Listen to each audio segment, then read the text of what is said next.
My name's Jeremy. I was born in California and moved to Fort Wayne when I was young. But ever since then, I've been moving back and forth between California and here.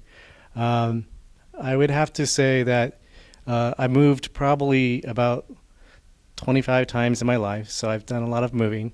And in all those times of moving, you'd have to make new friends, you'd have to meet new people, and a lot of times you'd go into a location that you didn't know, and the only thing that you did know was there was a library. So you'd go to your local public library, and that's what I would do. I would go to local public libraries and read books. It was kind of like a sanctuary, like many people go to church. I would go to the library, and the library was my church. What I found out is that there is a lot of information. Anything you wanted was at the library.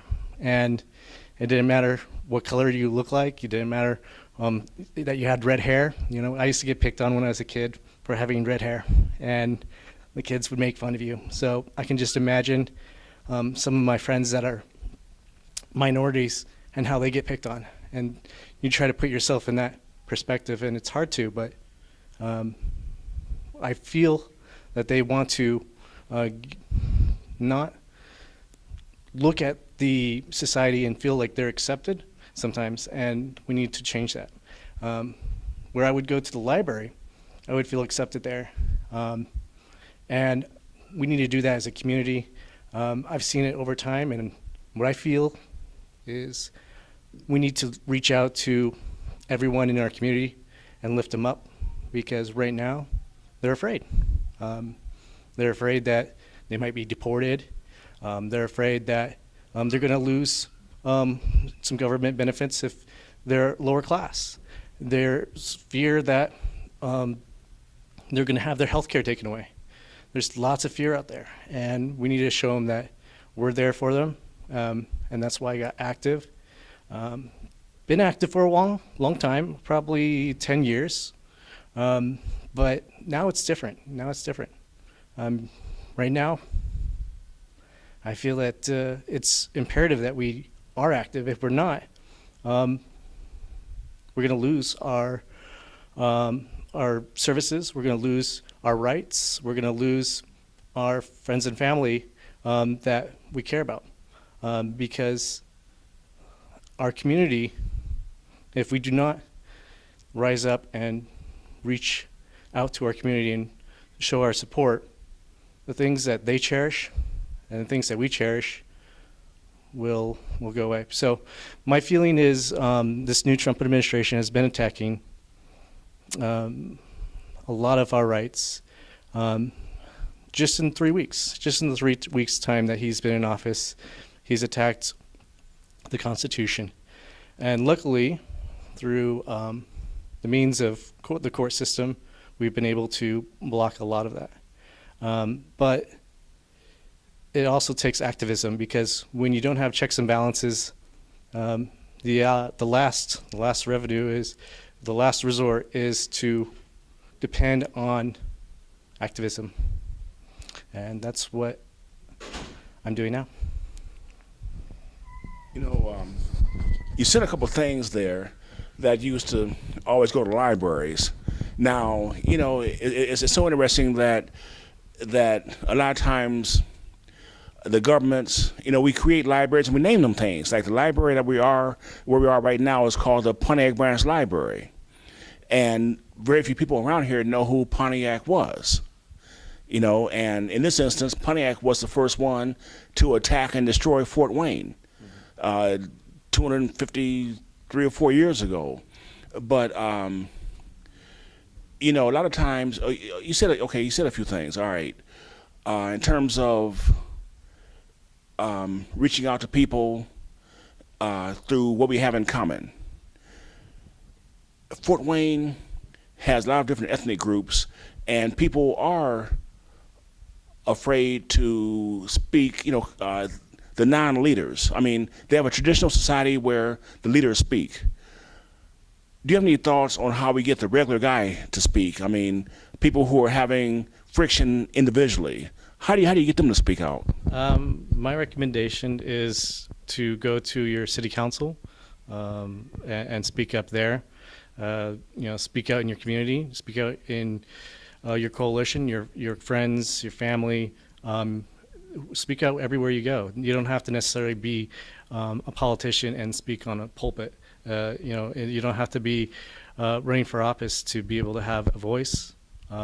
There's many places you have a voice. You can have voices in community groups, and I would just say get involved.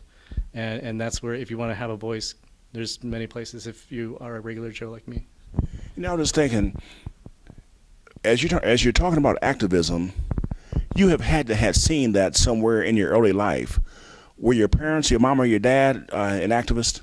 I wouldn't say they were extreme activists. My father was a meat and potatoes type of guy, and my mother was a vegetarian. So they were separated, and so I got to have that duality of the both parents. So where one, I could appreciate both, and where one may have needed to have government assistance and welfare, and the other one was too proud to have welfare assistance but needed it. So at the same token, you see how both your parents can react differently towards the same need. And there's appreciation of both, but at the same token, what I appreciate and what I take from seeing that activism is from people that are doing good. Like my grandfather, he would always do what was the best, do what was good. And so that's where you would have your idols, that's where your idols come from, is when you see somebody that it doesn't matter what the situation is, you have to do good. And you mentioned that when you go to the libraries, you get into the books. How did you do that? What was it about books that would capture your attention and that would fill that need that you were trying to express?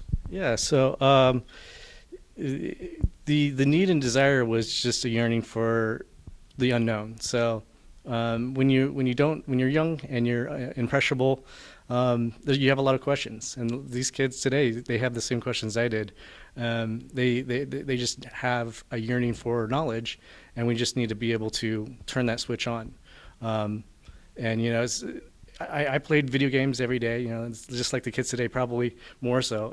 But at the same token, you have to turn that switch on for knowledge and desire, and so that they can read up as whatever they want. It's like having that desire to expand the unknown. Because if there's a question out there, I have to have it answered. That's the type of person I am. I think it's a great thing for kids to have questions and have them find the answers. Okay, last thing here. A lot of people think that curiosity killed the cat, so therefore they mute their own senses. What do you want to say to people about the importance of standing up, questioning whoever it is, just question things and don't take what's being given as gospel? I fear that, if we just don't question the media and don't, if you just are blind to the reports, it's going to just be the 24/7 news cycle that you see. There's even, people that are talking about the anti-Trump rallies being noise because there's so many. And what we need to do is, have, information fairs. We need to have ability to take it, not just activism of standing up and saying, okay, this is my position, but to ask questions and go to, go into the community, maybe do something in the community that would help, maybe help at a soup kitchen, maybe go to, donate clothes, maybe, just plant a tree. So don't do just, hold a sign, but get out there and do something. Jeremy, thank you very much. Yeah. Thank you.